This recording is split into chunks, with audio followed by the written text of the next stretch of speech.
And Nancy Morris here with another episode of the Morris Code. Today's episode number 2 is Dear Nancy. I'm going to be doing these on a regular basis because I get a lot of questions, and this is a great way to share the information with many people rather than one. So I got an email from Jason the other day who watched my Facebook Live, and he heard me say in that Facebook Live, Nancy, you said that you don't like ER at the end of a word, so faster, quicker, smarter. Why is it? Why do you say that's not a good thing? So I'm going to answer this question for you right now, Jason, and here we go. If you have a look at the autobiographies of successful people and the books around the laws of success and the psychology of success, you'll find that the people who are writing these books talk a lot about not only taking persistent, consistent action or things like having a mastermind group or these sorts of things. They're talking about the ability to understand what's going on inside of your mind. So people who create success not only look externally to themselves in what they're doing, but they also pay very great attention to what they're thinking.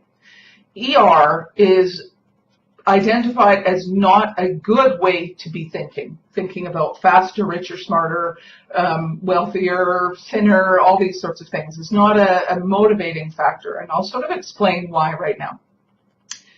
In order to really set very strong and achievable goals and be motivated toward those goals, one needs to be in the present moment. You need to be able to understand why you're going after the goal, and you need to attend to it, because really goal achievement is not about sort of the results that you get, and in many ways it's not even about the actions that you take.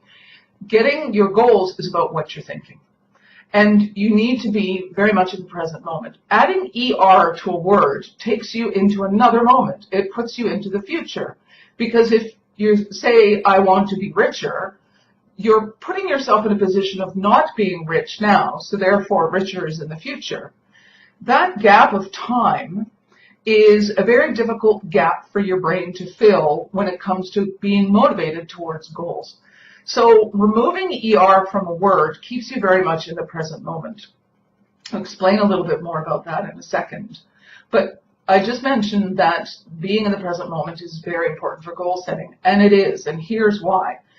If you start from a place of lack, and anytime you're using ER, you're thinking about more, so therefore you're in lack. Every time you are trying to work towards a goal or setting a goal, when you're starting from a place of lack, you're actually going to limit your goal. You'll probably limit your goal. So why do that? And it can be as simple as removing those 2 little letters from words. And I'll show you what I mean. So let's talk about wealthier, which a lot of people talk about.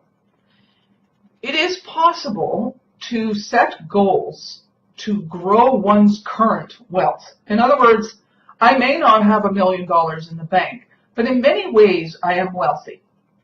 I have abundance in not only some financial ways, but in other ways in my life. So I can be wealthy and feel wealthy in this moment and still set goals about growing that wealth. There's a big difference between being in lack, therefore needing to be wealthier, and acknowledging a state of wealth in however you want to define it for yourself and wanting to grow that. Just think about that for yourself for a moment. Think about something that you tend to add ER onto. Let's even take healthier, okay? And whether you're talking about being thinner or whatever. Let's talk about being healthier. Well, likely in this moment, there are states of health in your body. You have a state of health. I mean, you're listening to this, you're watching this. There are states of health you currently have. You want to grow that state of health. So you can set goals that will grow that state of health. Yet if you need to set goals about being healthier, I mean, how does that feel? For most people, it's like, oh, it's not very motivating because they're starting from below zero. And that's the really important thing to remember about the ER, is it puts you in another time frame. So tomorrow, way out over here, somewhere, sort of at the end of your fingertips. ER is always off the end of your fingertips. And also it puts you in that state of lack. I'm lacking. And it's demotivating to feel like you're lacking, because some of the language that goes on, perhaps consciously, but often subconsciously, is, how did I get here? I'm forever in this state of lack. And you will be as long as you have ER going on in your life.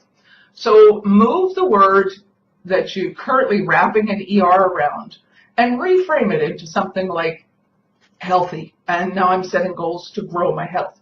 Wealthy. And now I'm setting goals to grow my wealth. That slightly different frame of mind will change the way that you feel motivated towards your goals. Some people say to me, oh, Nancy, that's just semantics. And in some ways, yeah, and that's absolutely how your brain works. It works in language. So understand the language to use, and you'll be creating more opportunities to set and achieve the goals that you want to achieve in life. I hope you found this helpful. Please do feel free to continue to send me questions. People will email them to me. They'll message me on the Facebook page or in LinkedIn or wherever you like. I love getting the questions, and even more so now, I'll be able to share them with many people at the same time. So thanks very much for watching. Take care of yourself, and we'll talk soon. Bye.